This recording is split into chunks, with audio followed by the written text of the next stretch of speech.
ಭಾರತಕ್ಕೆ ಇನ್ನಷ್ಟು ದಿನ ಈ ಒಂದು ಗ್ಯಾಸ್ ಪ್ರಾಬ್ಲಮ್ನ ಸಮಸ್ಯೆ ತಪ್ಪಲ್ಲ. ಹಾರ್ಮುಜ್ ಜಲಸಂಧಿ ತೆರೆಯಲ್ಲ ಅಂತ ಇರಾನ್ ಎಚ್ಚರಿಕೆಯನ್ನ ಕೊಟ್ಟಿದೆ. ಭಾರತಕ್ಕೆ ಇನ್ನಷ್ಟು ದಿನ ತಪ್ಪಲ್ಲ ಗ್ಯಾಸ್ ಪ್ರಾಬ್ಲಮ್. ಹಾರ್ಮುಜ್ ಜಲಸಂಧಿ ತೆರೆಯಲ್ಲ ಎಂದ ಇರಾನ್. ಹಡಗುಗಳು ಮತ್ತಷ್ಟು ದಿನ ಜಲಸಂಧಿಯಲ್ಲೇ ಲಾಕ್ ಆಗಲಿದೆ. ಸೇಡಿನ ಬೆಂಕಿ ಉಗುಳಿದ ಇರಾನ್ ಸುಪ್ರೀಂ ಲೀಡರ್. ರಕ್ತಕ್ಕೆ ರಕ್ತ, ತಂದೆಯ ಹತ್ಯೆಗೆ ಪ್ರತೀಕಾರದ ಶಪಥವನ್ನ ತೊಟ್ಟಿದ್ದಾರೆ ಅವರ ಪುತ್ರ. ಅಮೆರಿಕ ಮತ್ತು ಇಸ್ರೇಲ್ ವಿರುದ್ಧ ಮುಷ್ತಬಾ ರಣಕಹಳಿಯನ್ನ ಊದಿದ್ದಾರೆ.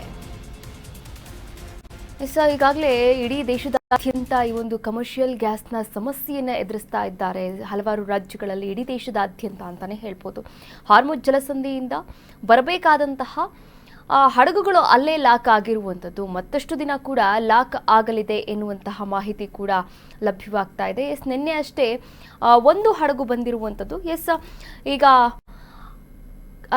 ಅಯತುಲ್ಲಾ ಅಲಿ ಖಮೇನಿ ಅವರ ಪುತ್ರನನ್ನ ಇರಾನ್ನ ಸುಪ್ರೀಂ ಲೀಡರ್ನನ್ನಾಗಿ ಮಾಡಲಾಗಿರುವಂಥದ್ದು. ಮುಸ್ತಫಾ ಅವರು ಇದೀಗ ಹೇಳಿದ್ದಾರೆ, ರಕ್ತಕ್ಕೆ ರಕ್ತವೇ ನಮ್ಮ ಉತ್ತರ ಎನ್ನುವಂತಹ ಪ್ರತೀಕಾರದ ಮಾತುಗಳನ್ನಾಡಿದ್ದಾರೆ. ಪ್ರತೀಕಾರದ ಶಪಥವನ್ನ ಕೂಡ ತೊಟ್ಟಿದ್ದಾರೆ.